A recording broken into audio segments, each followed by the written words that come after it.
నమస్తే, నేను ప్రశాంత్. ప్రస్తుతం సాఫ్ట్వేర్ ఉద్యోగుల పరిస్థితి ఏంటి, రాబోయే రోజుల్లో మరి వారి పరిస్థితి ఎలా ఉండబోతుంది అనే విషయాలు అయితే తెలుసుకుందాం. దీని గురించి అయితే మాట్లాడేందుకు ప్రస్తుతం మనతో పాటు సీనియర్ జర్నలిస్ట్ దుర్గా వడ్లమణి గారు ఉన్నారు. నమస్తే అండి. నమస్తే అండి. మేడం, ఈ మధ్యకాలంలో ఎక్కడ చూసినా కానీ ఐటీలో చాలా మందిని తీసేస్తున్నారు అనే వార్త ఎక్కువ వినిపిస్తూ ఉంది. మరి ఇలా తీసేస్తే వాళ్ళ రాబోయే రోజుల్లో వాళ్ళ పరిస్థితి ఏంటి, ఇప్పుడున్న పరిస్థితి ఎలా ఉంది? పరిస్థితులు మనమేం చెప్తామండి. చదువుకు తగ్గట్టు ఇదివరకు ఉద్యోగాలు దొరికేవి. ఐటీ అంటే ఒకప్పుడు ఎలా ఉండేది, అసలు ఇలాగా వాళ్ళు గడగడలాడించేవాళ్ళు. తల్లిదండ్రులు కూడా అబ్బో మావాడు ఐటీ అనేవాళ్ళు. ఇప్పుడు ఐటీ అని చెప్పుకోవడానికి భయపడుతున్నారు. మీరు గమనిస్తే పెళ్లి చూపుల్లో ఐటీ అనగానే ఇంకా అసలు వాళ్ళకి చాలా ప్రిఫరెన్స్ ఉండేది, అమ్మాయిలకి అబ్బాయిలకి కూడా. ఇప్పుడు ఐటీ అంటే ఎవరికి కూడా పెద్ద ఆసక్తి లేదు.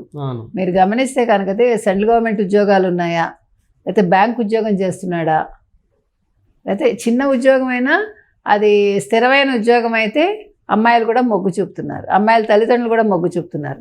ఒకప్పుడు లక్షల్లో ఉంటేనే వాళ్ళకి పెళ్ళిళ్ళు అయ్యేవి. అంటే ఐటీలో మీ జాబ్ ఏంటి, మీ లెవెల్ ఏంటి, మీ డబ్బు ఏంటి, ఇవన్నీ. ఇప్పుడు అవి ఏం కాదు. నువ్వు ఐటీనా, నీకు ఎంతకాలం ఉద్యోగం ఉంటుంది అనే ఒక ప్రశ్న తలెత్తుతోంది. ఇప్పుడు ఈ ఆటోమేషన్ ఏఐ వచ్చాక ఇప్పుడు చాలామంది ఉద్యోగులు ఇంటికి పంపించేస్తున్నారు. ఇప్పుడు టీసీఎస్ లాంటి సంస్థలే ఏకంగా ఎంతమందినో తీసేశారంటున్నారు. 2024లో మామూలుగా ఏటా 1,00,000 ఉద్యోగాలు, అంటే ఉద్యోగులకి ఉద్యోగాలు వస్తాయి, 11,000 మందిని కూడా తీసుకోలేదు. తర్వాత ఇప్పుడు ఏమవుతుందంటే సీనియర్ లెవెల్లో ఉండే వాళ్ళని కూడా తీసేస్తున్నారు. అంటే ఏఐ మీకు అన్ని పనులు చేసేస్తుంది. ఇప్పుడు కొత్తగా ఏదైనా వాళ్ళకి నేర్పిస్తున్నారు అనుకోండి, కొత్త టెక్నాలజీ నేర్పిస్తే ఉన్న ఉద్యోగులకే నేర్పిస్తున్నారట. అది సరిగా వాళ్ళు నేర్చుకోలేరు, వాళ్ళకి కెపాసిటీ లేదంటే వాళ్ళని తీసేస్తున్నారు. ఆ తర్వాత ఫ్రెషర్స్ని వెళ్ళి తీసుకునేవాళ్ళు కాలేజెస్కి వెళ్ళి ఉద్యోగాలకి. ఇప్పుడు అది కూడా ఆపేశారు. ఇదివరకు ఏంటి, లాభాలు వస్తే ఉద్యోగాలు పెరిగేవి. ఇప్పుడు ఉద్యోగాలు పోతున్నాయి, లాభాల వరకే చూసుకుంటున్నారు కంపెనీలు. సో ఈ రకంగా మారిపోయింది. ఇంకో విషయం ఏంటంటే ఇప్పుడు జరిగింది మీకు ఈ గ్లోబల్ క్యాపబిలిటీస్ కేంద్రాలు ఏవైతే ఉన్నాయో అవి 1.2 లక్షల మంది నియమించుకున్నాయట. అయితే ఐటీ కంపెనీలు గతంలో లాగా ఇంజనీరింగ్ కాలేజీలకు వెళ్ళలేదు. ఇందాక మనం చెప్పుకున్న అంశమే చెప్తున్నారు ఇక్కడ. తర్వాత ఇప్పుడు ఈ కొత్త టెక్నాలజీలో శిక్షణ ఇస్తున్నారు, అది కూడా మనం చెప్పుకున్నాం. తర్వాత ఈ ట్రంప్ సుంకాలు ఎప్పుడైతే పెంచేశారో వాళ్ళకి ఉద్యోగ భరోసా ఉండట్లేదు. అంటే కంపెనీలన్నీ కూడా దానికి తగ్గట్టు వాళ్ళ పరిధిని తగ్గించుకోవడమో విస్తరించుకోవడమో చేస్తున్నాయి. సో ఇవాళ ఒకప్పుడు ఐటీ వాళ్ళు అంటే ఒక క్రేజ్ ఉండేది. వీళ్ళకేంటి వారానికి 5 రోజులే పని, సాటర్డే సండే హ్యాపీగా ఎంజాయ్ చేసేవాళ్ళు.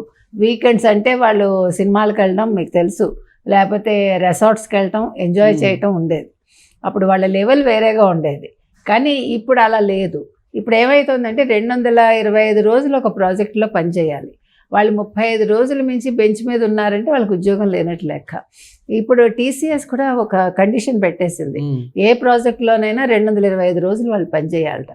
సో ఇన్ని కండిషన్స్ మధ్య ఇవాళ ఐటీ ఉద్యోగం అనేది ఒక నిప్పుల కుంపట్లాగానే ఉంది చెప్పాలంటే. ఒకప్పుడు టీసీఎస్ లాంటిది అయితే అసలు ఎవరిని తీసేసేది కాదు, అలాంటిది ఇప్పుడు టీసీఎస్ లాంటిది కూడా చాలా మంది ఉద్యోగులను అయితే తీయడం జరుగుతుంది. సో ఇది ఇలా పక్కన పెడితే, అండ్ చాలామంది సాఫ్ట్వేర్స్కి ఏదైతే టైమింగ్ ఉంటుందో 8 hours, ఆ 8 hours కాస్త కొంచెం పెంచడం జరిగింది. దాన్ని ఇంకా పెంచనున్నారని చెప్పేసి ఒక వార్త వస్తుంది. దీన్ని ఎలా తీసుకోవచ్చు? అంటే ఇదివరకు వాళ్ళకి ఒక టైం లిమిట్ ఉండేది. ఇప్పుడు ఒకసారి లాగిన్ అయితే ఎప్పుడు లాగౌట్ అవుతారో వాళ్ళకి తెలియదు. They have to. అందులో వర్క్ ఫ్రమ్ హోమ్ వచ్చాక మీకు ఈ సమస్య ఎక్కువైంది. వర్క్ ఫ్రమ్ హోమ్లో వాళ్ళకి ఏమవుతుందంటే వాళ్ళకి ఇన్నే ఉంటుంది, అవుట్ ఉండట్లా. అంటే 12 గంటలు 10 గంటలు వాళ్ళు అలా పనిచేయాల్సి వస్తుంది. కాబట్టి ఇది చాలా పెద్ద విషయం అండి. అది హెల్త్ కూడా దీనివల్ల హెల్త్ దెబ్బతింటుంది మనం చెప్పాలంటే. సో ఇప్పుడు మీకు మొన్న బెంగళూరులో చూసారు కదా, బుధవారాలు వాళ్ళు వర్క్ ఫ్రమ్ హోమ్ ఇద్దామని చూస్తున్నారు. ఎందుకంటే అక్కడ చాలా కారణాలు ఉన్నాయి. వాళ్ళకి ట్రాఫిక్ సమస్య అనేది మామూలు సమస్య కాదు. ప్లస్ అన్ని రకాలుగా కూడా వాళ్ళు ఏమంటారు, కాస్ట్ కటింగ్లో భాగంగా ఆ రకంగా చేద్దాం అనుకుంటున్నారా, ఒక ట్రయల్ అండ్ ఎర్రర్ బేసిస్లో వాళ్ళు మొదలు పెడుతున్నారు.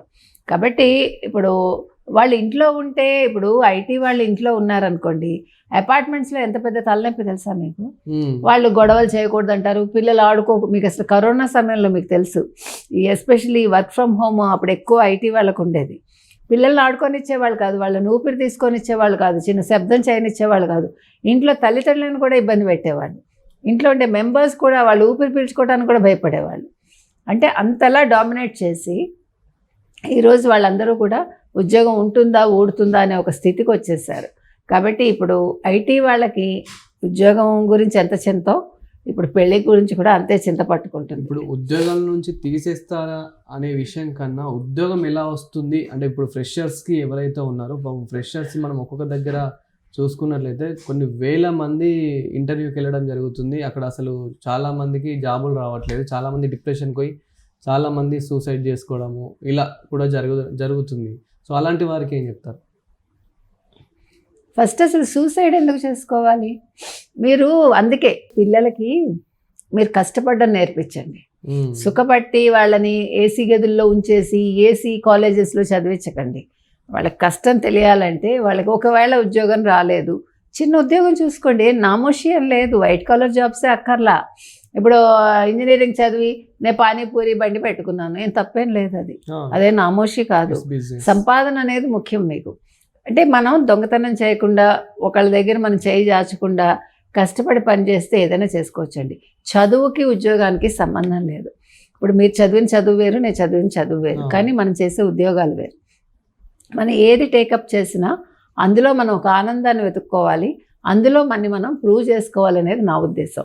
కాబట్టి ఇంజనీరింగ్ చదివి నాకు ఐటీ ఉద్యోగమే కావాలి అనుకునే కంటే కాంపిటేటివ్ ఎగ్జామ్స్ రాయండి. బ్యాంక్ జాబ్స్ పడుతూ ఉంటాయి, రైల్వే ఉద్యోగాలు పడుతూ ఉంటాయి, చిన్నదా పెద్దదా కాదు. ఇటీవల కాలంలో మీకు అసలు ఈ ఏమంటారు ప్రొబేషనరీ ఆఫీసర్స్కి ఆ ఉద్యోగాలకి ఇదేంటి ఐఐఎంలో చదివిన వాళ్ళు, ఐఐటీలో చదివిన వాళ్ళు కూడా కాంపిటీషన్కి వస్తున్నారు. అంటే మీకు ఒక సెక్యూర్డ్ జాబ్ అనేది, ఇప్పుడు తల్లిదండ్రులు కూడా పిల్లనివ్వడానికి సెక్యూర్డ్ జాబే చూసుకుంటున్నారు. కాబట్టి మీరు ఏ ఉద్యోగం దొరకకపోయినా సూసైడ్ మాత్రం చేసుకోకండి. మనం బతకడానికి 100 మార్గాలు ఉంటాయి. నేను చదువుకున్నాను కాబట్టి నేను ఈ పనులు చేయను అనే ఒక నామోషి మైండ్లోంచి తీసేస్తే మనం సుఖంగా ఉంటాం, మన చుట్టూ ఉండే వాళ్ళని సుఖంగా ఉంచుతాం. Thank you.